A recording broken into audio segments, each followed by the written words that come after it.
Imagination creates reality. Nevill ಗೋಡಾರ್ಡ್ ಅವರು ತುಂಬ ಚೆನ್ನಾಗಿ ಇದ್ರ ಬಗ್ಗೆ ವಿವರಿಸಿದ್ದಾರೆ. ಇಮ್ಯಾಜಿನೇಷನ್ ಕಲ್ಪನೆ ಅನ್ನೋದು ಪವರ್ಫುಲ್ ಟೂಲ್. ನಮ್ಮ ಒಳಗಡೆ ಇರುವಂತಹ ದೈವಿಕ ಶಕ್ತಿ ಅನ್ಬಹುದು. ನಮ್ಮ ಪರಿಸ್ಥಿತಿ ಏನೇ ಇರಲಿ ಅದನ್ನು ನಾವು ಇಮ್ಯಾಜಿನೇಷನ್ ಮೂಲಕ ಬದಲಿಸಬಹುದು. ಉದಾಹರಣೆಗೆ ನಿಮಗೆ ಬಾಯಾರಿಕೆ ಆಗಿದೆ, ಇದರ ಸೊಲ್ಯೂಷನ್ ಏನು, ಪರಿಹಾರ ಏನು? ನೀರು ಸಿಕ್ಕಿದ್ರೆ ನಿಮ್ಮ ಬಾಯಾರಿಕೆ ನೀಗ್ತದೆ. ಇದು ಅಲ್ಟಿಮೇಟ್ ಸೊಲ್ಯೂಷನ್. ಅದೇ ರೀತಿ ನಿಮಗೆ ಕೆಲಸ ಬೇಕು, ಈ ರಿಯಾಲಿಟಿನ ಇಮ್ಯಾಜಿನೇಷನ್ ಮೂಲಕ ಬೇರೆ ಥರ ನೋಡ್ತೀರಾ. ಅಂದರೆ ನಿಮಗೆ ಕೆಲಸ ಸಿಕ್ಕಿದೆ, ಈಗ ನಿಮ್ಮ ಭಾವನೆ ಯಾವ ರೀತಿ ಇದೆ, ನೀವು ಯಾವ ರೀತಿ ಇರ್ತೀರಾ, ಯಾವ ರೀತಿ ಫೀಲ್ ಮಾಡ್ತೀರಾ. ಈ ರೀತಿ ಮಾಡಿದಾಗ ವಾಸ್ತವದಲ್ಲಿ 3D ಅಂತ ಏನು ಹೇಳ್ತೀವಿ ಅಲ್ಲಿ ಬದಲಾವಣೆ ಸಾಧ್ಯ ಆಗ್ತದೆ. ಅಂದರೆ ನಮ್ಮ ಇಮ್ಯಾಜಿನೇಷನಿಂದ ಎಲ್ಲ ಸಾಧ್ಯ, ಏನು ಬೇಕಾದರೂ ಬದಲಾಯಿಸ್ಬೋದು. ಅಂದರೆ ನಮಗೆ ಸ್ಪಷ್ಟವಾಗಿ ಕಲ್ಪಿಸಿಕೊಳ್ಳೋದು ಗೊತ್ತಿರಬೇಕು. ಅದು ನಮಗೆ ಸರಿಯಾಗಿ ಬಂದರೆ ನಾವು ನಿಜ ಜೀವನದಲ್ಲಿ ನಮಗೇನು ಬೇಕೋ ಅದನ್ನು ನಾವು ಮ್ಯಾನಿಫೆಸ್ಟ್ ಮಾಡಬಹುದು. ಇಮ್ಯಾಜಿನೇಷನ್ ಅನ್ನೋದು limitless. There is no limit to imagination. Whatever you can dream up, you can eventually make it real. ಅಂದರೆ ಶಕ್ತಿ ನಮ್ಮ ಕಲ್ಪನೆಯಲ್ಲಿದೆ. ನಾವಿಲ್ಲಿ ಈ ಕಲ್ಪನಾ ಶಕ್ತಿನ ಅಂದರೆ ನಮ್ಮ ಇಮ್ಯಾಜಿನೇಷನ್ನ ಯಾವ ರೀತಿ ಮಾಡಬೇಕು ಅನ್ನೋದನ್ನು ನೆವಿಲ್ ಗೋಡಾರ್ಡ್ ಅವರು ಬರೆದಿರುವಂತಹ ಪುಸ್ತಕದ ಆಧಾರದ ಮೇಲೆ ಹೇಳಿಕೊಟ್ಟಿದ್ದೀನಿ. ಅಂದರೆ ಅವ್ರು ಹೇಳೋದು, ಉದಾಹರಣೆಗೆ ನಿಮಗೆ ವಾಕ್ ಮಾಡ್ಲಿಕ್ಕೆ ಆಗ್ತಾ ಇಲ್ಲ, ವೀಲ್ ಚೇರ್ ಮೇಲೆ ಕೂತ್ಕೊಂಡಿದ್ದೀರಾ ಅಂದರೆ ನೀವು ಕಣ್ಣು ಮುಚ್ಕೊಂಡು ಕಲ್ಪನೆ ಮಾಡ್ಕೋಬೇಕು. ಏನಂದರೆ ನೀವು ಬೀಚ್ ಮೇಲೆ ನಡ್ಕೊಂಡು ಹೋಗ್ತಾ ಇದ್ದೀರಾ, ತಣ್ಣನೆ ಗಾಳಿ ಬೀಸ್ತಾ ಇದೆ, ನೀವು ಕಾಲು ಆ ಸಮುದ್ರದ ನೀರಿನಲ್ಲಿ ಇಡ್ತಾ ಇದ್ದೀರಾ, ನಿಮಗೆ ಆ ಸ್ಪರ್ಶ ಅನುಭವ ಆಗ್ತಾ ಇದೆ. ನೀವು ನಡ್ಕೊಂಡು ಹೋಗೋದಲ್ಲದೆ ಓಡಿ ಸಹ ಹೋಗ್ತಾ ಇದ್ದೀರಾ. ಅದನ್ನು ನಿಮ್ಮ ಮಾನಸಿಕ ಚಿತ್ರಣದಲ್ಲಿ ಸ್ಪಷ್ಟವಾಗಿ ನೋಡಬೇಕು, ಅದನ್ನು ಫೀಲ್ ಮಾಡಬೇಕು. ನಿಮ್ಮ ಪಂಚೇಂದ್ರಿಯ ಏನಿದೆ ಅದ್ರ ಮೂಲಕ ಫೀಲ್ ಮಾಡಬೇಕು. ನೀವು ನಿಮ್ಮ ಪಂಚೇಂದ್ರಿಯ ಮೂಲಕ ಅದನ್ನು ತುಂಬ ಫೀಲ್ ಮಾಡಿದಾಗ ಅದು ನಿಮಗೆ ನ್ಯಾಚುರಲ್ ಅಂತ ಅನ್ನಿಸ್ದಾಗ ಅದು ನಿಮ್ಮ ರಿಯಲ್ ಲೈಫಲ್ಲಿ ಮ್ಯಾನಿಫೆಸ್ಟ್ ಆಗ್ತದೆ. ಈ ಮೂಲಕ ನೀವು ಮತ್ತೆ ರಿಯಲ್ ಲೈಫಲ್ಲಿ ವಾಸ್ತವಿಕವಾಗಿ ನೀವು ವಾಕ್ ಮಾಡ್ತೀರಾ, ಜಾಗಿಂಗ್ ಮಾಡ್ತೀರಾ. ಇಮ್ಯಾಜಿನೇಷನ್ ಮಾಡ್ತಾ ಮಾಡ್ತಾನೆ ನೀವು ಅದಕ್ಕೊಂದು ರಿಯಾಲಿಟಿಯ ರೂಪ ಕೊಡ್ತೀರಾ.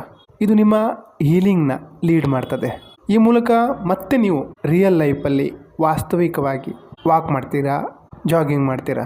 ಆದರೆ ನಾವೇನು ಮಾಡ್ತೀವಿ ಗೊತ್ತಾ, ಎಲ್ಲ ಮಾಡದೆ ವಾಸ್ತವದಲ್ಲಿ ರಿಯಾಲಿಟಿದಲ್ಲಿ ಏನು ಚೇಂಜ್ ಆಗಿಲ್ಲ ಅಂತೀವಿ. ಯಾಕೆ ಗೊತ್ತಾ, ನಾವೇನು ವಾಸ್ತವನ ಅಂದರೆ 3Dನ ನೋಡ್ತಾ ಇದ್ದೀವೋ ಇದನ್ನೇ ನಿಜ ಅಂತ ನಂಬ್ತೀವಿ. ಈಗಿನ ಸಂದರ್ಭನ ಕಷ್ಟ, ನೋವು, ಸಮಸ್ಯೆ ಅಂತ ಅದನ್ನೇ ಪದೇ ಪದೇ ರಿಪೀಟ್ ಮಾಡ್ತಾ ಇರ್ತೀವಿ. ಪದೇ ಪದೇ ಹೇಳ್ತಾ ಅದನ್ನು ದೊಡ್ಡದು ಮಾಡ್ತೀವಿ. ನಮ್ಮ ಸಬ್ಕಾನ್ಷಿಯಸ್ ಮೈಂಡ್ ಅದ ರಿಪಿಟೇಷನ್ನ ನಂಬ್ತದೆ.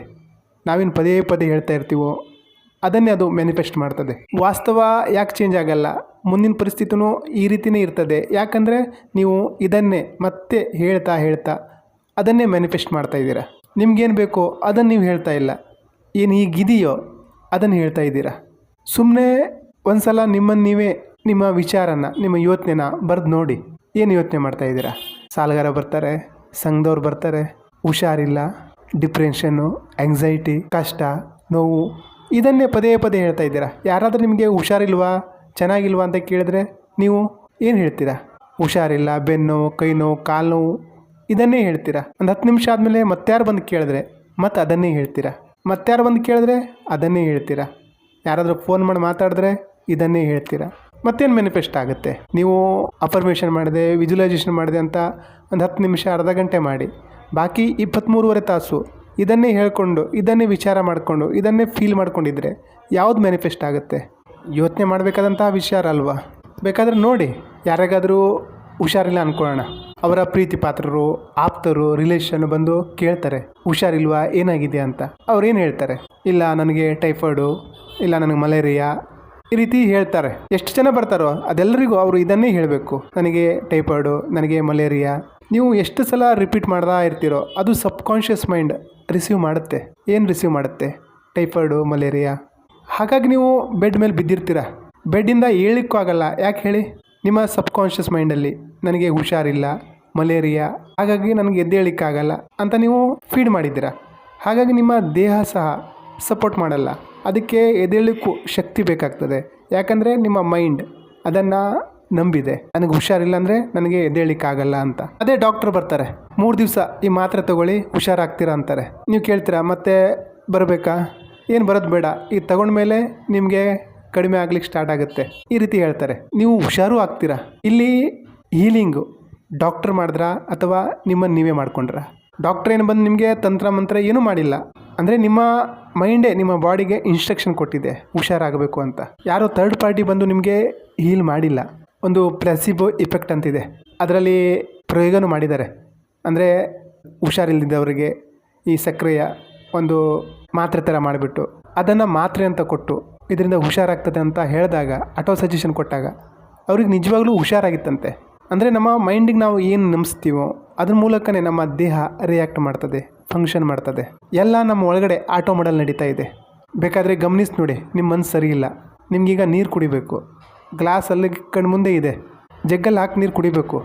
ಆದರೆ ದೇಹ ವರ್ಕ್ ಮಾಡಲ್ಲ. ಯಾಕಂದರೆ ಮನಸ್ಸು ಅದು ದೇಹಕ್ಕೆ ಹೇಳಬೇಕು, ಅಲ್ಲಿ ಗ್ಲಾಸ್ ಇದೆ ತಗೋ ಅಂತ ಇನ್ಸ್ಟ್ರಕ್ಷನ್ ಕೊಡಬೇಕು. ಆವಾಗಲೇ ನೀವು ಒಂದು ಗ್ಲಾಸ್ ಎತ್ಕೊಂಡು ನೀರು ಕುಡಿತೀರ. ನಮ್ಮ ಮೈಂಡು ಬೇರೆಯವ್ರ ಮಾತು ಕೇಳಲ್ಲ, ನಮ್ಮ ಮಾತೇ ಕೇಳ್ತದೆ. ಈಗ ನಿಮ್ಮ ಜೀವನದಲ್ಲೇ ಏನೇನು ನಡೀತಾ ಇದೆಯೋ ಅದೆಲ್ಲವೂ ನಿಮ್ಮ ಹಿಂದಿನ ವಿಚಾರ ಭಾವನೆಗಳ ಫಲ.